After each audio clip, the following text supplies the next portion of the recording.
The courtroom goes silent the moment he walks in. The mayor's son, chin raised, arrogance dripping, surrounded by 10 towering guards who split the room like they own it. Cameras flash.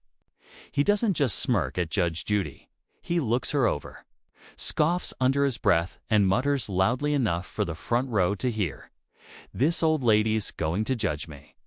A few people gasp. He kicks his chair back, sprawls out, taps his shoes on the desk as if the courtroom is his living room. He even waves at Judge Judy with 2 fingers.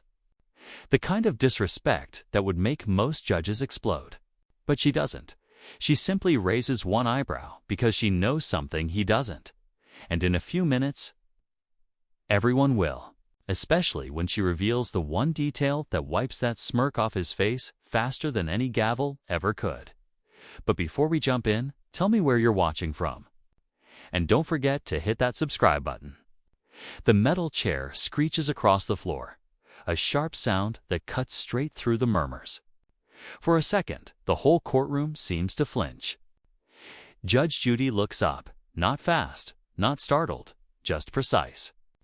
The mayor's son drops into his seat like he is lowering himself onto a couch at home. He leans back, one arm hanging off the side, ankle resting on his knee, shoe tapping against the wood in a lazy rhythm. The camera catches everything: the half smile, the lazy blink, the bored eyes that scan the room like it is beneath him. He turns that smirk toward Judge Judy again, as if checking whether she is still there. She does not react. She simply studies him the way a surgeon studies an X-ray. Her pen rests in her hand, still waiting. The wide shot of the courtroom tells a different story. Every seat behind the rail is full. People lean forward, shoulders pressed together, faces lit by the glow of studio lights and curiosity. Some are there for the case. Most are there for the name. The mayor's son, the one who can walk into almost any room in the city and never hear the word no. 10 guards stand along the walls, black suits, matching earpieces, arms folded over broad chests. They do not look like regular courthouse security. They stand too close together, too perfectly spaced, like someone placed them there with a ruler. They do not face the crowd. They face inward toward him. Judge Judy notices that, not with a gasp, not with a comment, just a tiny shift in her gaze. A slow pass from one guard to the next.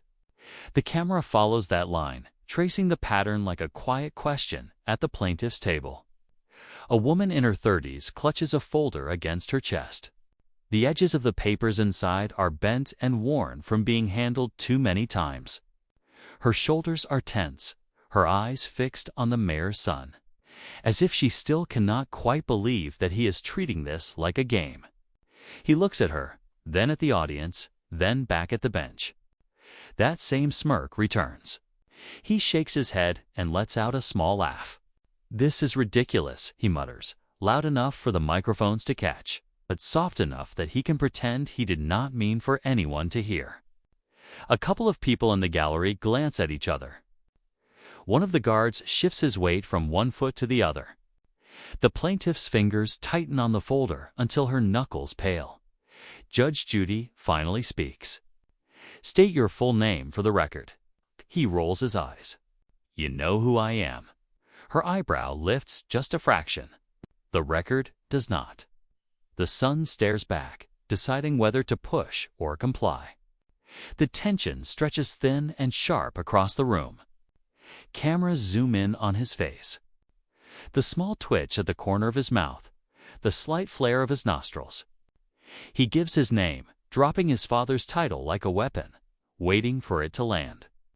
Several people in the audience shift as if the word itself carries weight. Judge Judy writes it down without reaction. Then she looks up, not at his face, but at the 10 guards behind him. "Tell me," she says calmly, "why does one young man need an army to sit in a courtroom?" The smirk flickers. The half-smile is still clinging to his mouth when Judge Judy repeats her question slower this time, each word placed with surgical care. "Why do you need 10 guards to sit down?" The silence that follows is not quiet. It vibrates. It presses. It waits. He shifts in his chair, the first small sign that her tone registers somewhere beneath the armor of entitlement. He glances at the guards, then back at Judy, and shrugs with forced casualness. "Ask my father," he mutters. "He likes precautions." Judy lets that answer hang like smoke no one wants to inhale. Then she turns her sharp gaze toward the plaintiff. "Ma'am, I want to hear your complaint." "Start from the beginning." The plaintiff exhales shakily, steps forward, and unfolds the creased papers in her hands. The camera zooms in on her fingers, trembling, hesitant, but determined. She looks at him, then away, gathering the pieces of a story she has had to retell too many times. "I own a small studio," she begins, voice soft but steadying.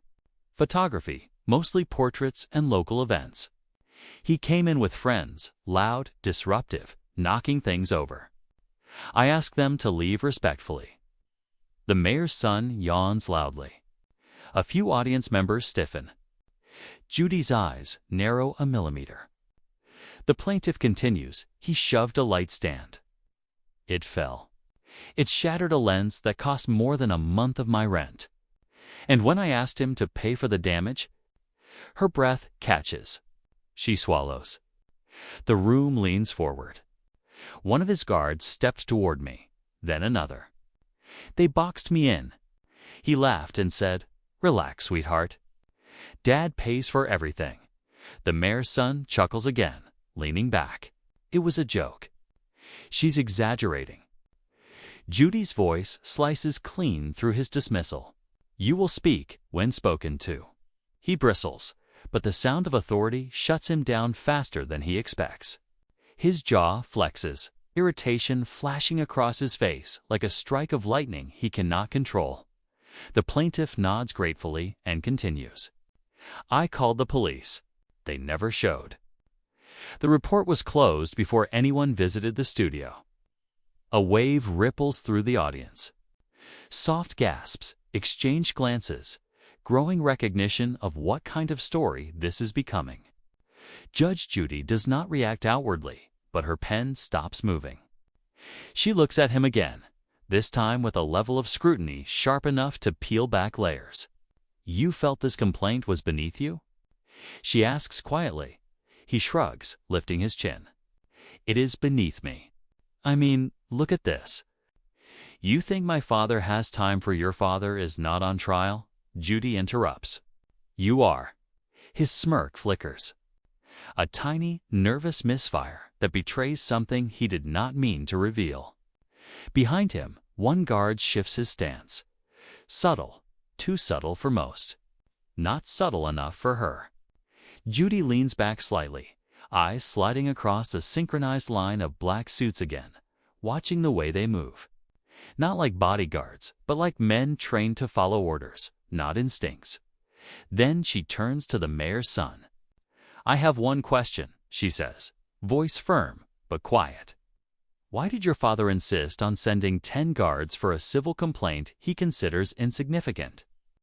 The smirk does not just disappear this time. A T drops. The question does not just land, it hits heavy enough that the air itself seems to tense. Even the guards, disciplined and statue still until now, stiffen in unison like a silent admission someone did not mean to give. The mayor's son blinks once, twice. That easy arrogance he walked in with does not vanish, but it wavers, as if someone tugged at the string holding it up. Judge Judy waits. She's not rushing him, not pushing him. She's letting the truth press on him from the inside. He sits forward, elbows on the desk, smirk trying to reassemble itself. "You're reading too much into it," he says. "My father likes security, that's all." Judy's eyes lower. Studying him the way a detective studies a suspect who suddenly cares too much about explaining himself. She flips a page on her pad, then another, the sound crisp enough to echo. "Interesting," she says quietly, because the plaintiff's statement suggests the guards behaved less like security and more like participants. A ripple sweeps through the audience. One of the guards straightens his tie. Another shifts his stance by half an inch. No more, but enough for a trained observer. Enough for her. The plaintiff steps forward, clutching a manila envelope. Edges bent, corners soft, wearing the fatigue of a woman who has carried proof far longer than she wanted to. She clears her throat, voice steadier now than it was when she first spoke. "I brought photos," she says, "not just of the damages, but of how he and his men acted." The mayor's son laughs louder this time. Too loud. "Oh, please." She's obsessed. "She probably followed us around with a camera." The plaintiff does not even look at him. She hands the envelope to the clerk with a shaky breath. The clerk brings it to Judy. Judy opens it with the same quiet precision she uses to open every door to truth. A few glossy photos slide out onto the bench. The camera zooms in on Judy's face, unreadable.com, but focused. Then it cuts to the mayor's son, who tries not to react, fails. Because on those photos, clear as daylight, is the formation of the guards, a tight inward-facing triangle with him at the center. Not protecting him from the public, but controlling the environment around him. A strategy, a shield, a human wall meant to intimidate. Judy turns the top photo around so the courtroom can see. Gasps scatter through the room like dropped marbles. The plaintiff's studio is captured mid-chaos. Toppled equipment, shattered glass. The guards blocking her path while the mayor's son leans against a wall, laughing, phone in hand. His pose is casual, too familiar. He swallows hard, throat bobbing visibly. The smirk is gone now, replaced by something tighter, confusion, irritation, fear, all tangled together. Judy speaks, voice low and disappointingly calm. "Mr. Hartwell, this photo contradicts your testimony already." He sits up sharply. "My testimony? I haven't even given it." Judy interrupts in every dismissive word, every laugh, every attempt to minimize this case. The son's mouth opens, but no words come. Then Judy lifts the last photo, one she has not shown the courtroom yet. And her eyes settle on him like a verdict waiting its moment. "You were not supposed to be at this location," she says. "Were you?" His face drains of color. The room holds its breath, and the shift begins. The color is still fading from his face when the courtroom goes unnervingly still.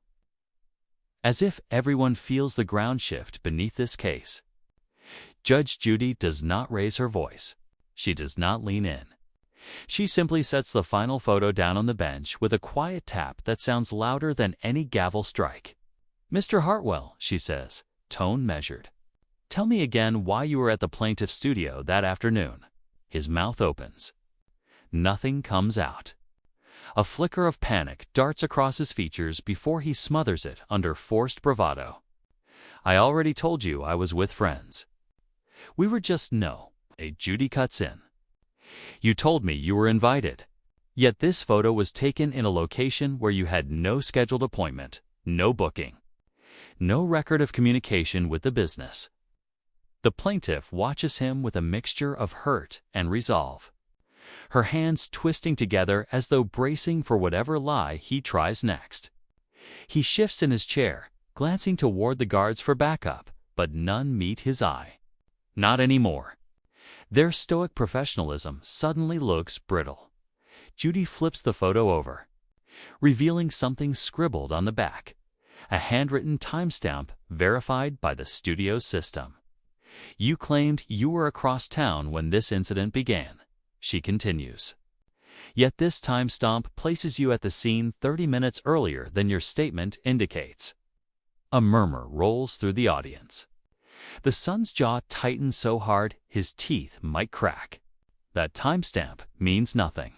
He snaps, fingers tapping rapidly against the desk. "Anyone could have anyone." Judy lifts an eyebrow, meaning the plaintiff, who has no reason to doctor evidence, or your guards, who seem unusually coordinated for men who, according to you. We're only there to hang out while you browsed a small business you did not schedule. The guards shift again, synchronized, uncomfortable. Their formation wavers for the first time like a row of dominoes nudged out of pattern. Judy studies that break. That reaction tells me enough, she murmurs. The mayor's son straightens abruptly, anger flaring hot to cover fear. This is ridiculous. You're assuming things. You're twisting everything I say. No, Judy replies. Your story is twisting itself. She sets the photo down beside her notes and signals to the bailiff. A man from the back. Someone no one noticed when he entered, steps forward. He looks nervous but determined, clutching a slim folder. Judy nods for him to speak. I was there, the man says softly. I was across the street. I saw what happened, and I have proof. The mayor's son snaps his head toward him, shock erupting into his expression like a firecracker. Who is that? He's lying. I've never seen him before, but the witness doesn't waver. He opens the folder, revealing a series of printed images, clearer, closer, time-stamped with the accuracy of a digital camera that doesn't belong to the plaintiff. The room collectively inhales. Judy gestures for the bailiff to bring the photos forward. She examines the photos briefly, her expression unreadable until she lifts one image and lets it drop face up on the bench. The courtroom leans in. The mayor's son does not. He sinks because the photo shows him stepping out of a black SUV at a time he swore he was nowhere near the location. And worse, it shows his father standing beside him, hand on his shoulder, speaking urgently, not protecting him, directing him. Judy looks directly at the son now, her gaze calm but cutting. Your story was shaky before, she says. This breaks it. He shoves his chair back, breathing fast. This is taken out of context. My father, he was just your father knew you were there, Judy says. Her voice softens, which somehow makes it harsher. And from the look of things, he did not intend for you to be seen. The witness steps forward again, voice steady now. I have more, he says. A video. The room erupts in whispers. The son grips the edge of the desk, knuckles white. Judy raises a hand. The entire room falls silent instantly. Her eyes shift to the trembling young man at the defendant's table. She speaks barely above a whisper that slices. You were not supposed to be there, and your father knew it. His last thread of confidence snaps. The silence that follows her words feels alive, like something coiling around the mayor's son and tightening inch by inch. He is still gripping the edge of the desk, fingers pale, jaw locked in a way that betrays how close he is to cracking. But Judge Judy is not finished. Not even close. She adjusts her glasses, glances down at her notes, then back up at him with a calmness that feels almost merciful till she speaks. Mr. Hartwell, you lied once about why you were there, she says, tapping the photo twice. Her eyes lift slowly. And now we are going to address the third lie. He freezes. The audience leans forward instinctively, the way people do when they sense a downfall gathering momentum. Even the guards, usually stone-faced, begin to shift their weight in subtle, anxious ways. The mayor's son forces a laugh, brittle and humorless. Lady, you're blowing everything out of proportion. I don't even remember that day. These pictures could be edited. Stop. Judy's voice cuts through him like glass. We are far past pretending you do not remember. The plaintiff steps forward just a hair, her voice quiet but clear. He remembers. He looked right at me when he laughed. I remember that part the most. He whips his head toward her. Don't flatter yourself. I wasn't even talking to you. Judy slams her pen down not loudly, but sharply. Watch your tone. You are in no position to attack the woman you harmed. He glares, chest rising and falling in erratic bursts. The arrogance that carried him into the courtroom is collapsing under its own weight. And he knows it. He feels it. Everyone sees it. Judy lifts a sheet of paper. It is not a photo this time. It is something worse. A printed transcript. This, she says, is a reconstruction of your own statements to your friends that afternoon, captured on a recording from the plaintiff's building next door. The mayor's son blinks hard to harden his lips part in genuine panic. There's no way you have that. Judy doesn't answer with words. She simply reads, "Watch this." She'll freak out. Dad will pay for it. He always does. A gasp shoots through the audience like a shockwave. The plaintiff covers her mouth. The guards exchange looks, the first open. Display of discomfort since entering the courtroom. The mayor's son shoots to his feet, palms slammed onto the desk. That's fake. That's taken out of context. You can't just... Judy does not raise her voice, but he sits fast. Pressure warps his expression. His breathing quickens. His shoulders sink under a weight he has never carried before. Consequence, Judy flips the page. And now we test the timeline you gave earlier. He shakes his head quickly, almost pleading. No, this is insane. You're twisting my words. Your words, she interrupts, are doing quite a bit of twisting all on their own. She taps the papers again, then folds her hands in front of her. You claimed you arrived with friends at noon. Yet the recording puts you at the scene before 11. The witness photograph confirms it. And your father's presence is documented as well. Every sentence stacks on top of him like bricks forming a wall with no exit. The guards shift again, one clearing his throat. The plaintiff watches him crumble, breath slow and steady, as if reclaiming pieces of herself with each truth revealed. Judge Judy's voice softens not kindly, but deliberately. Your story is collapsing, Mr. Hartwell, and if you continue lying to me, I will reduce what little credibility you have left to dust. His eyes dart wildly. His mouth opens, closes, opens again. He reaches for arrogance, finds only air. Then Judy leans forward, voice calm but lethal. You lied once, she says. And now I'm about to prove you lied twice. The color drains from his face. The room leans in, and the pressure finally begins to crush what is left of his confidence. The echo of her last words still hangs in the air when something unusual happens. Quiet, subtle, almost invisible. One of the guards blinks not a normal blink. A too long, too heavy blink that looks like guilt slipping through a crack. Judge Judy sees it. Of course she does. Her eyes shift from the mayor's son to the line of guards behind him.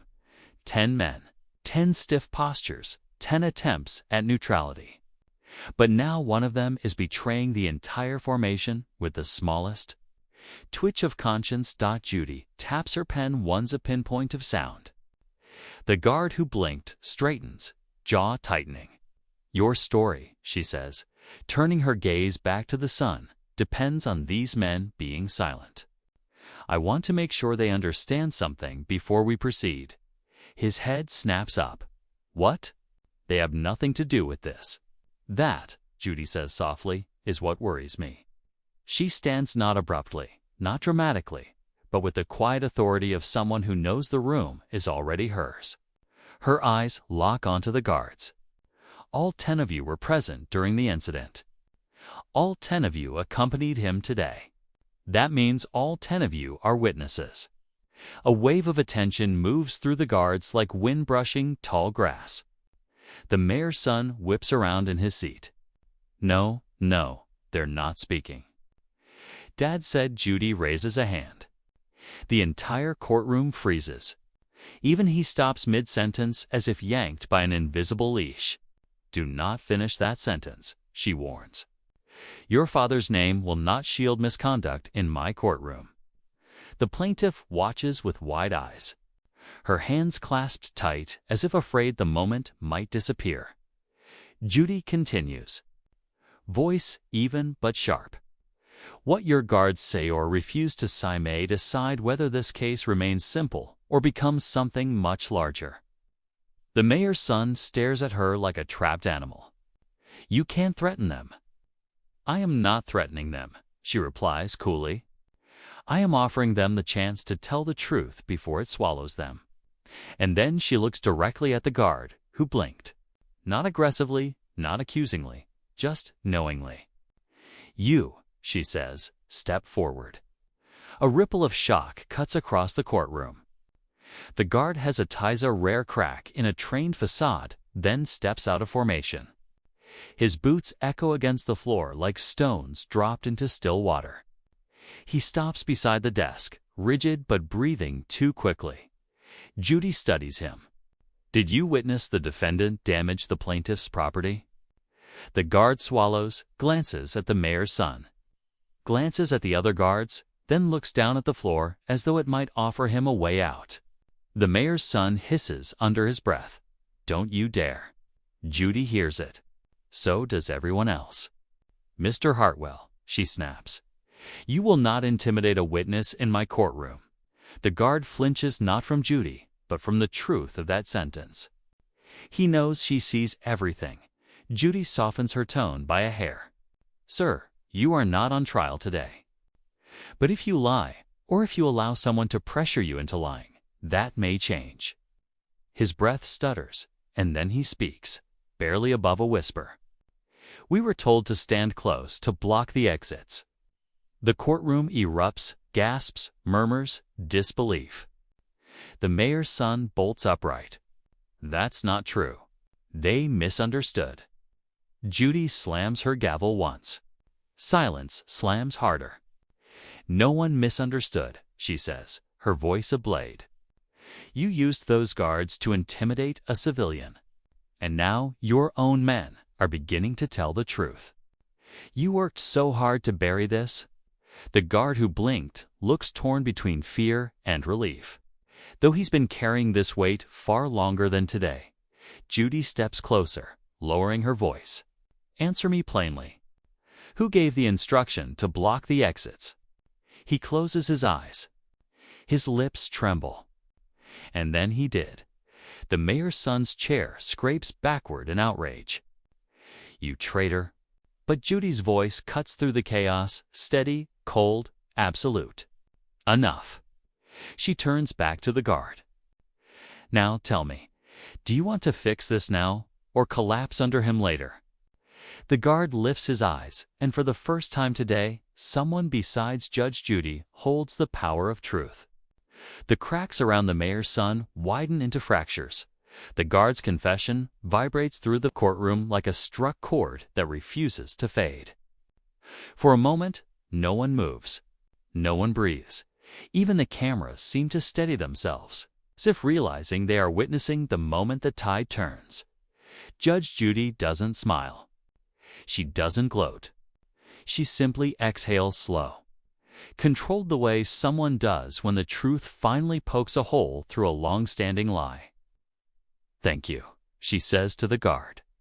Two simple words that somehow sound like freedom, but the mayor's son hears them as betrayal. He jerks toward the guard, eyes blazing. "You're done. You hear me? You're fired. You'll never work in this city. Sit." Judy's voice could freeze fire. He sits hard. Now the guards, all 10 of them, stand in an uneasy row. The synchronized wall of intimidation, broken and stable, human. One looks at the floor. Another shifts his stance. A third glances at the blinking guard, like he's waiting for permission to breathe. The formation is no longer a formation. It's a line of men realizing they may have been protecting the wrong person for a very long time. Judy scans their faces. "Gentlemen," she says calmly, "this courtroom runs on truth, not intimidation. If any of you wish to clarify what actually occurred that afternoon, now is the time." No one steps forward. Not yet. But the silence is no longer loyal. It is fearful, restless, ready to crack. The mayor's son senses this. Panic flashes through him like sparks from a frayed wire. He slams his palm on the desk. Do not listen to her. You work for my father. Not you. Do not decide who people tell the truth to. Especially not here, Judy interrupts. Her tone is enough to shift the room, but it is the guard who blinked. The one already cracking under truth who turns the shift into a break. He speaks again, louder this time, voice trembling but determined. We were told to block the exits. That part is true. But it wasn't just that. The audience collectively leans forward. Judy tilts her head, inviting him to continue. What else? The guard inhales deeply, shoulders rising with the weight of the memory. He told us, he says carefully, to make sure the plaintiff felt small. His words make her feel small so she doesn't argue. Gasps scatter across the gallery like falling dominoes. The plaintiff's hand rises to her mouth. Tears prickling at the edges of her eyes, not from fear now, but from validation. The mayor's son lunges halfway up. That's not what I said. I didn't. I wasn't. He's lying. Judy raises a single finger. Instant silence. Mr. Hartwell, she says, you are unraveling by the minute. Stop talking before you bury yourself further. He collapses into his chair. Chest heaving, a boy wearing the costume of power. Suddenly, without an audience willing to applaud, Judy looks back at the row of guards. Anyone else care to add something? A second guard shifts forward, not fully stepping out, but leaning just enough to show movement toward the truth. He clears his throat. He also told us, the second guard murmurs, to keep cameras pointed away if things got messy. This time, the room doesn't gasp. It explodes. Judy's eyebrows lift. So, the defendant instructed you to obstruct evidence. The guard nods, shame heavy in the gesture. Yes, Your Honor. Judy writes something down, calm, methodical. Then she looks up at the mayor's son, whose face is a canvas of disbelief and horror. You lied once, she says. You lied twice. Her pen stops moving, and now his own team is disproving the rest. The plaintiff watches him, tears slipping down her cheek, not of fear, but of long-awaited truth. The mayor's son hides his face in his hands. His confidence is not just shaken, it is bleeding out with every new confession. Judge Judy closes her notebook. Then I believe it is time, she says, to discuss what happened before the incident, the part your father tried to hide. His head snaps up. What? What do you mean? She doesn't answer. Not yet. And the truth, now leaking freely, prepares to flood the room.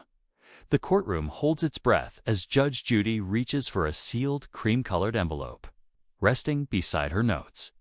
The kind of envelope that looks out of place in a television courtroom, heavy, unopened, deliberate. The mayor's son tracks the movement with widening eyes. He has recovered a hint of bravado since the guards began cracking. But that thin confidence begins to crumble again the moment Judy lifts the envelope into the light. This is not evidence from the plaintiff, not something she prepared, not something the guards leaked. This came from someone with real power. Mr. Hartwell, Judy says, fingertips brushing the envelope.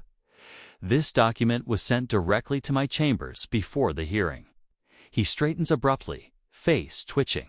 My father said he only sent, she interrupts with a slow blink. I have not finished speaking. Quiet tension spreads across the room. Even the cameras seem to adjust focus. Anticipating something seismic, Judy breaks the seal deliberately, not for theatrics, but with the solemnity of someone who understands the weight of what sits inside. The paper slides free, thick and official. The mayor's son leans forward, despite himself, as if hoping the words might rearrange mid-air before she reads them aloud. This, Judy says, holding the document between two fingers, is from your father's office. The son's face drains. He whispers, no, under his breath, not in denial, but in dread. The plaintiff looks at the guards. The guards look at each other. The audience leans in, as though gravity itself is pulling them closer. Judy continues. It contains internal communication logs from the mayor's office. They arrived along with the legal documents your father believed would clarify the situation. The son scoffs weakly, voice cracking. Oh, come on. My father wouldn't send anything damaging. And that is when Judy delivers the first cut. Your father did not send these to protect you. He sent them because he expected me to do what he could not. The mayor's son freezes completely. A stillness so unnatural it borders on fear. Judy lays the first page flat. These are timestamps of messages between your father and his chief of staff from the morning of the incident. She slides the page toward the bailiff. You will find repeated references to containment, visibility risks, and potential public exposure. The audience murmurs, a wave of disbelief rippling like a low tide pulling back from shore. The son swallows, throat moving too fast, revealing the panic he cannot hide. What does that even mean? He demands, though the tremble in his voice betrays that he already knows. Judy lifts her eyes slowly. It means your father was aware of your behavior before you even set foot in the plaintiff's studio that day. A stunned silence swallows the room. The plaintiff grips the edge of her table, breath shuddering as the truth unravels wider than she ever imagined. The guard who blinked shifts closer to the others, no longer hiding his regret. Judy turns to the next page. This log notes that you were supposed to be accompanied by 3 guards that day, not 10. The mayor's son lurches. What? No. He sent all 10 because your father sent 3, Judy says calmly. The other 7 were dispatched after he received a message at 10:47 a.m., stating, she reads, and I quote, "He's out again," containing optics. Send full team. The courtroom erupts. Voices overlap. Gasps collide. Camera shutters click like static. Containing optics, she repeats, her voice cutting through the noise. A phrase used by politicians when they are attempting to minimize public fallout. The son sinks into his chair, shoulders collapsing like a building losing structural support. Judy places the logs aside and lifts a smaller document. A single folded page. And this, she says, is what your father attached privately. A note intended for the court. His eyes widen. No, he wouldn't. She does not open it yet. She does not need to. The weight of what is coming terrifies him more than the content itself. Your father made a mistake today, Judy says, her voice quiet but echoing like thunder in slow motion. He assumed that sending these documents would shield his reputation. She leans back, gaze piercing him with surgical precision. But in trying to protect his image, he exposed your truth. The son's lips part, but no words come. For the first time since entering the courtroom, he looks less like a man in control and more like a boy whose world has begun to collapse from the inside. Judy places her hand atop the unopened letter. We will get to this next, she says, and I assure you it changes everything. His breath stutters. The entire room leans in, and the mayor's biggest mistake becomes clear. He armed the truth and handed Judge Judy the ammunition. The courtroom feels different now. Not louder, not more chaotic, just heavier. Like everyone suddenly realizes they aren't watching a spoiled man get scolded. They're watching a political empire begin to crack. The mayor's son sits frozen, staring at the unopened private letter sitting beneath Judge Judy's palm. It's the kind of stillness that comes from shock so deep the body forgets how to move. His confidence? The swagger he walked in with, the smirk he weaponized.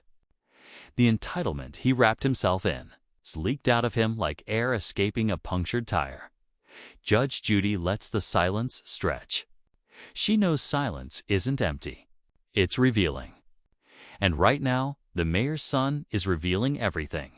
A tremor starts in his fingers. Not rage this time. Something closer to fear. "Your Honor," he finally mutters, voice cracking around the edges. "Whatever's in that letter, my father wouldn't. He wouldn't throw me under the bus. You don't know him." Judy tilts her head just slightly. "I know enough." The cameras zoom in. A tight shot on his eyes, bloodshot, darting, searching for an escape that doesn't exist. A wide shot of the guards behind him. Stiff, silent, avoiding his gaze like men realizing they protected power, not truth. A slow pan to the plaintiff, watching him with a complicated mix of vindication and disbelief. Like she's witnessing karma arrive early to court. Judy lifts the letter, but doesn't open it. Not yet. "Mr. Hartwell," she says, "your father sent this because he could not trust you to tell the truth." His breath catches. He shakes his head. "No, no, that's not. He knows what people do to me. He knows I'm targeted because of my last name. He knows. He knows." Judy interrupts. "Every time you cause harm, he is expected to clean it up." The words land like a slap he never saw coming. His mouth opens, but nothing emerges except a shallow, gasping sound. A murmur ripples through the courtroom. Not the chaotic wave from earlier. This one is quieter, more chilling. It's the sound of people realizing a man raised in the shadow of power may finally be stepping out of it and into accountability. The mayor's son rubs his face with both hands, voice unsteady. "He's trying to scare me. That letter, he probably wrote something dramatic so you'd go easy on him politically. You don't know the games he plays. He always finds a way out." "He is not the one on trial," Judy says sharply. "You are." He winces, visibly like the words themselves struck him. One of the guards breathes out a shaky, heavy breath that draws the room's attention. He looks pained, conflicted, as though watching the son come undone is harder than he expected. Maybe because he knows deeper than anyone how long this downfall has been delayed. Judy turns back to the defendant. "You keep insisting your father will rescue you. But your father has already spoken through the documents he submitted. And what he sent me," she taps the letter, "suggests the opposite of rescue." The mayor's son sits completely still now, eyes fixed on the letter like it's ticking. His voice emerges in a weak whisper. "Why would he do this to me?" Judy softens just barely, enough to make the truth land harder. "Because he's no longer trying to protect your image. He's trying to protect his conscience." For the first time, tears pool in the young man's eyes. Not out of remorse for what he did, but from the dawning realization that the shield he relied on all his life has finally lowered. The plaintiff watches him, and something changes in her expression, not sympathy, but recognition. A man who believed himself untouchable is finally touching the ground. Judy sets the unopened letter aside. "Sit up straight," she says firmly. "We are not finished." He obeys, not out of arrogance, but out of fear. Because for the first time since he walked in with 10 guards and a smirk. The mayor's son understands he is alone. Judy places her hand on the sealed letter once more. "There is one more thing your father said," she murmurs. "And when I read it, you will finally understand exactly why he sent you here." The courtroom is so still, it feels like the air itself is waiting. Judge Judy lifts the sealed letter again, her fingers tightening around the edges as though she's preparing to cut into something fragile or dangerous. The mayor's son watches with the wide-eyed terror of a man staring down a truth he has spent his entire life avoiding. "Mr. Hartwell," Judy says, her voice lower, steadier than before, "I'm about to read a statement from your father that he intended for my eyes. Not yours, not the public." He swallows hard, shoulders folding inward. "I don't think I want to hear it." "You don't have a choice," Judy answers without looking at him. She breaks the seal. A soft tearing sound that slices through the courtroom like a blade, and unfolds the letter one measured crease at a time. The cameras zoom in, but not close enough to capture the words.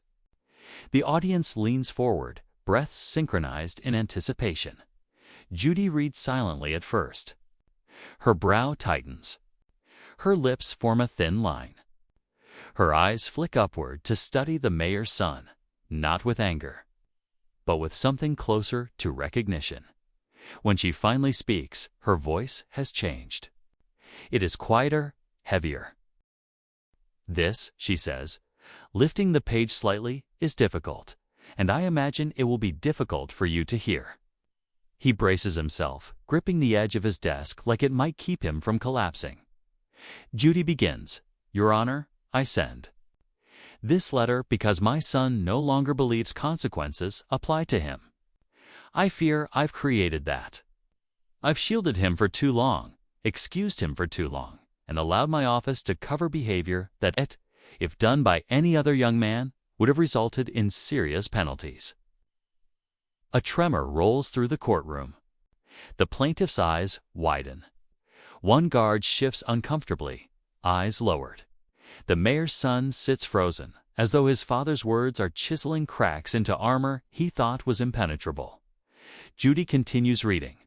"This hearing is my attempt to step back and let him face the truth.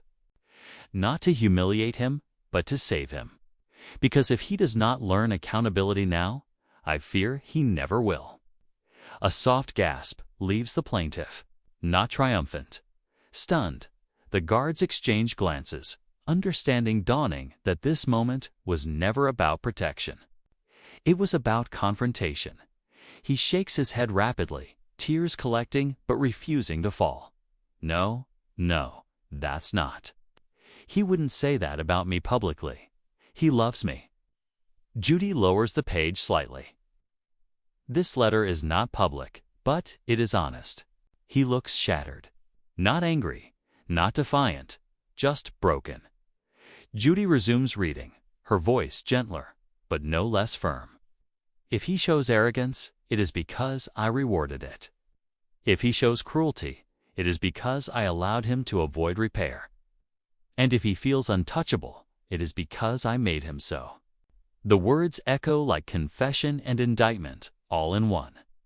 Judy stops again, letting their weight settle into the walls. The mayor's son stares ahead without blinking. His breathing is shallow and uneven. His entire identity built on power. Protection and privileges unraveling in front of an audience that once feared him. Judge Judy folds the letter gently. "Your father is not condemning you. He is admitting his part in shaping who you've become." He finally whispers, voice breaking, "So, he sent me here to be punished." Judy shakes her head slowly. "No, he sent you here to be seen." He looks confused, lost, like a child who wandered too far and suddenly realizes there is no one left to guide him home. What does that even mean?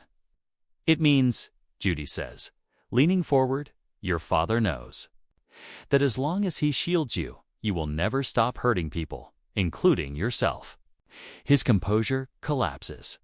A small choked sound escapes him, the first sound of genuine emotion he has made all day. Judy places the folded letter carefully beside her notes. "We have more to discuss," she says softly but firmly. "What comes next will test your understanding of truth and the cost of running from it." He nods slowly, defeated not because he accepts guilt, but because for the first time he fears the truth more than judgment. The courtroom braces itself for the revelation that will change everything that came before. The air feels colder. Now, not from the temperature, but from the weight of the truth settling into the room. Judge Judy folds the mayor's letter with deliberate care, the paper crisp between her fingers. Every eye is on her. Every breath feels held. The mayor's son looks like a man staring at the ruins of a kingdom he thought could never fall. The letter did not just sting him, it exposed him. Judy straightens. "We're going to continue," she says quietly, "because this case is no longer simply about the incident. It is about patterns, behavior, and the truth your father has attempted unsuccessfully to disguise." He runs a trembling hand through his hair. Why are you doing this to me? He whispers, voice thin and cracking. The arrogance he once carried like a shield is gone, replaced with naked confusion. Why? Why would he want you to see that? Because. Judy answers, your father knows something you have refused to understand. She opens a new document, the internal logs from the mayor's office. A low hum passes through the audience, like everyone can feel something heavy about to drop. Not a twist of evidence, but a twist of meaning. Let's look at the messages. From the morning of the incident, she says, her finger tracing the printed lines. You were out drinking the night before. You ignored your scheduled appearance with one of your father's donors. You sent threatening messages to 2 different people. He inhales sharply. I was upset. You don't know the context. Judy lifts her gaze. Oh, I know the context. The context is you believed someone else would fix the consequences. He opens his mouth, but no words arrive. He closes it again. Defeated, Judy sets the logs aside, then gestures to the guard, who first cracked the shield of silence. Sir, please stand. He steps out again, slower this time, as though carrying the weight of everything he didn't say for years. You stated that you were told to block exits and intimidate the plaintiff. Judy says. The guard nods, shame coloring his features. Yes, Your Honor. Whose instruction was that? He breathes in. His? He nods toward the mayor's son. Always his. Not his father's, not the staff's. It always came from him directly. The mayor's son jerks back as though struck. That's not true. You were assigned to me. You were supposed to. We were assigned to protect you. The guard interrupts, voice trembling but resolute.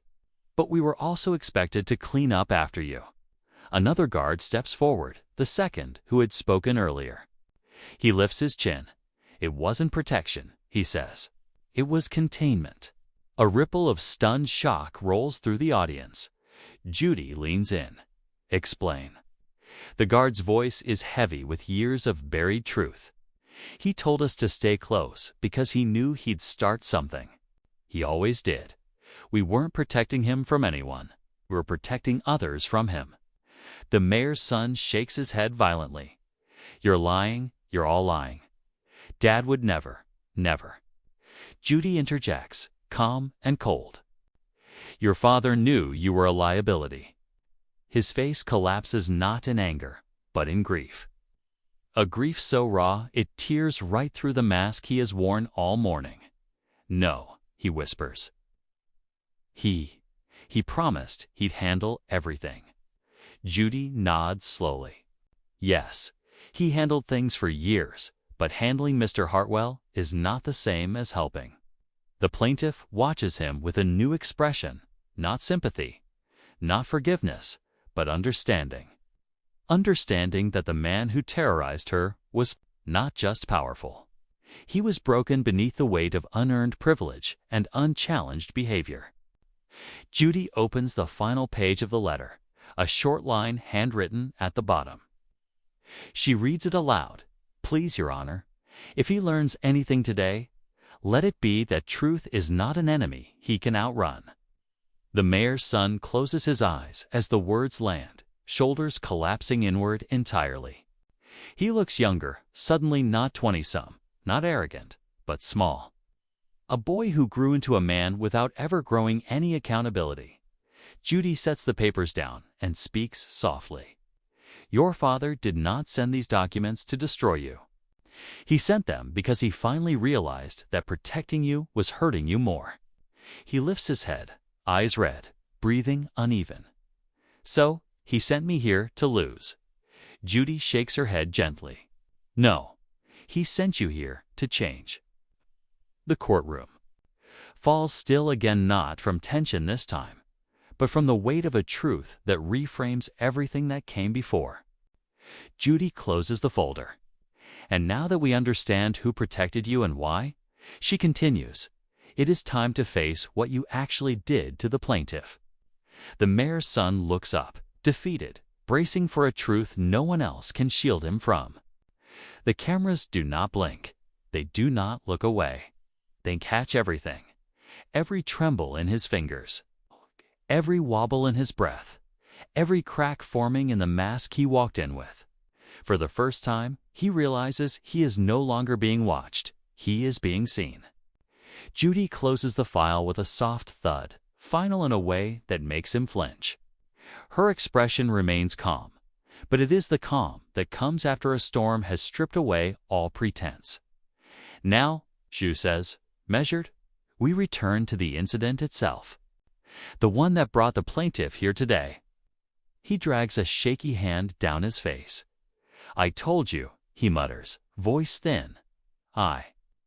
I didn't mean for any of that to happen. Judy lifts her eyes, steady, unblinking. You meant every action you took that day. What you did not mean was to be held accountable for it. The words slice through him. Something inside him buckles. His breathing grows loud enough for the microphones to catch it Nevin, shallow, desperate. The swagger that carried him into the courtroom has fully evaporated, leaving behind someone who looks lost, cornered, painfully human. The plaintiff watches him. Hands clasped so tightly the tips of her fingers turn white not out of fear, but out of disbelief that she is witnessing the unraveling of a man who once wielded power like a weapon. Judy gestures toward her. Ma'am, please describe again the moment he and his guards prevented you from leaving your own business.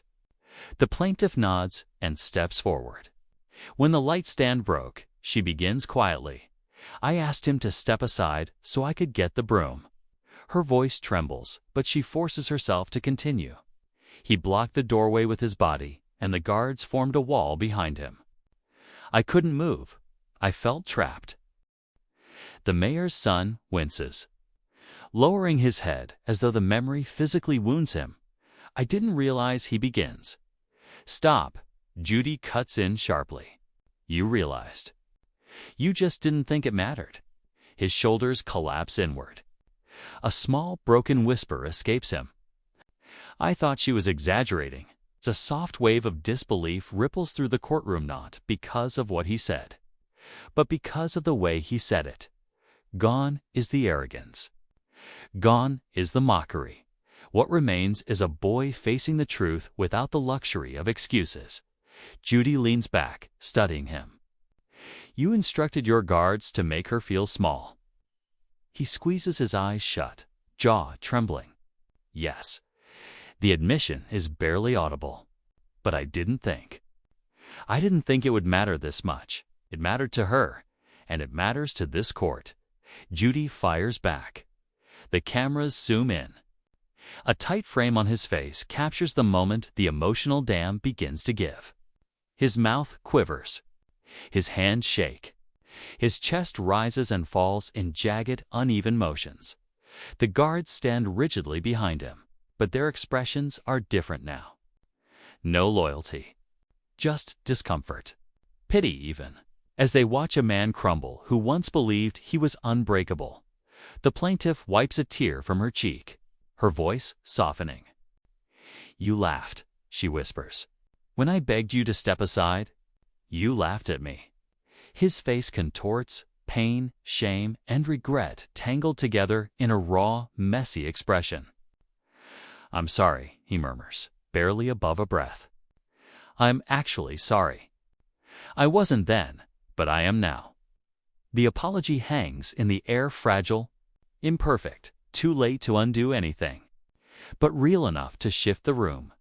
Judge Judy studies him with a mixture of sternness and something deeper, something almost human.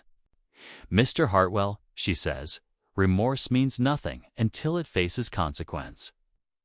He nods slowly, tears gathering but not falling. I know. Judy closes her notebook. The gesture is quiet, but it feels as though the world is holding its breath. Good, she says, because what happens next will define you far more than your last name ever has. He looks up, not with anger, not with entitlement, But with the fragile bravery of someone who finally understands there is nowhere left to hide, Judy folds her hands. Now, let's talk about the damage. Not just what you broke in her studio, but what you broke in her life. The cameras capture every second of his collapse. The emotional weight still lingers in the air. When Judge Judy shifts the courtroom's focus, not to politics, not to the mayor, not even to the guards, but to the woman who refused to stay silent. She turns toward the plaintiff with a gentleness rarely seen in this courtroom. "Ma'am," she says, "tell me again what his actions cost you, not emotionally, but materially, tangibly." The plaintiff takes a slow breath. She steps forward, the same battered folder in her hands, now held not like a shield, but like evidence ready to be honored. "My lens," she begins, voice steady. "The one he knocked over was a $1,900 portrait lens I had saved for almost a year." The mayor's son winces, guilt twisting across his face. She continues, "When it shattered, the job I was working on that day had to be canceled. I had to refund the client. I lost another booking because I didn't have backup equipment." Flips to another page. "The studio floor was damaged when one of the guards stepped backward onto a display that cost $725 to repair. The numbers hit harder than accusations ever could because arrogance sounds different when translated into dollars, hours, and survival." Judge Judy nods slowly. "And how long did it take to recover from the interruption to your business?" The plaintiff's voice cracks not from fear, but from the exhaustion of remembering. 3 weeks. I lost almost a month of income because of one afternoon of him treating my studio like a playground." The mayor's son lowers his gaze. His fingers rub anxiously at the rim of his chair, as if trying to erase himself from the scene. Judy turns to him, calm but piercing. "You didn't just break property. You broke momentum. You broke income. You broke trust in a place where she should have felt safe." He nods weakly, tears pooling again. "I didn't think it would spiral like that. I didn't think anything mattered that much. That," Judy says sharply, "is exactly the problem." The plaintiff wipes her eyes and adds one final detail. "Quiet, devastating. I almost closed. One more hit like that, and my studio wouldn't exist today." That line lands like a verdict before the verdict. Judge Judy fixes him with a gaze that pierces. "You didn't just cost her money. You nearly cost her her livelihood. And that," she says, voice steady, "is why the ruling must reflect far more than broken glass."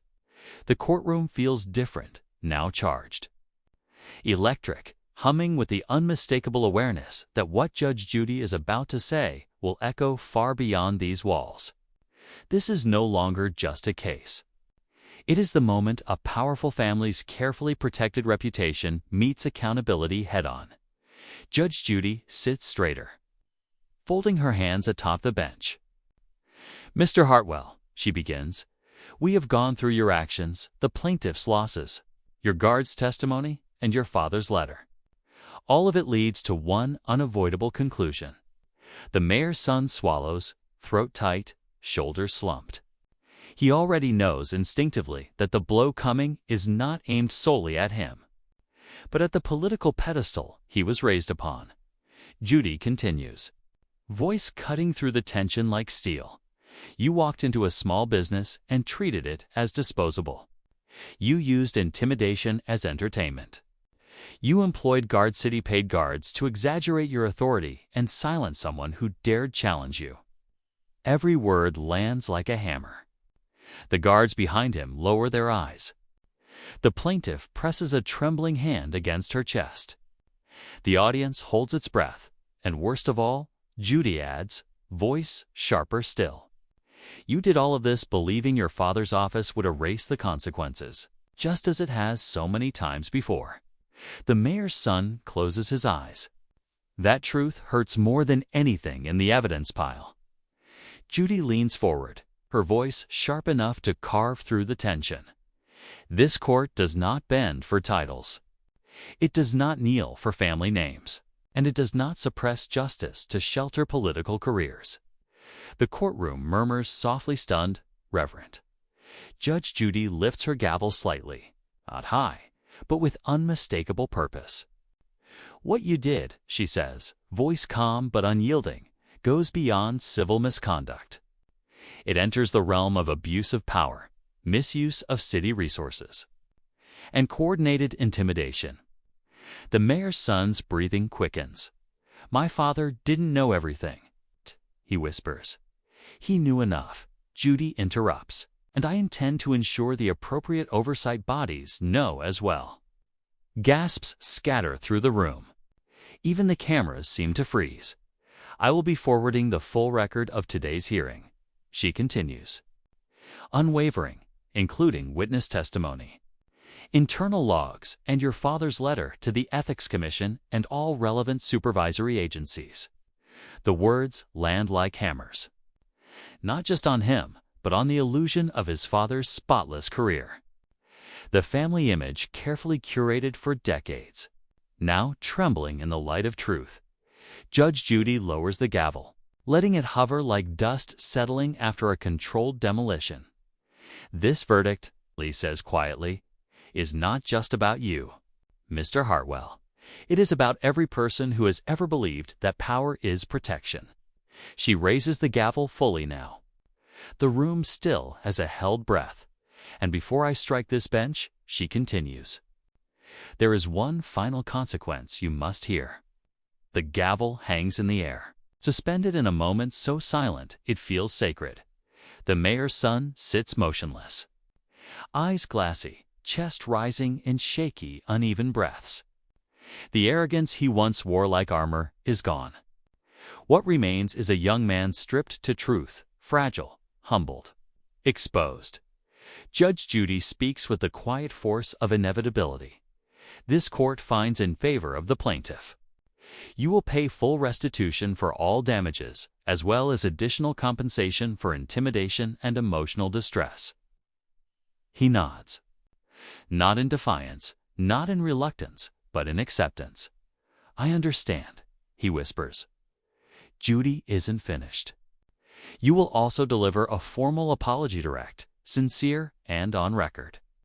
Not for your father, not for the cameras, but for her." The plaintiff's breath catches as he turns toward her. His voice cracks under the weight of accountability he has never carried. "I'm sorry," he says. Not smooth, not polished. Real, Judge Judy delivers the final blow, not cruel, but necessary. "This entire case, including your father's correspondence, will be forwarded to the Ethics Commission. Let this be the day your actions finally belong to you." The gavel falls, and in that sound, the lesson becomes undeniable. Arrogance always collapses when confronted by truth.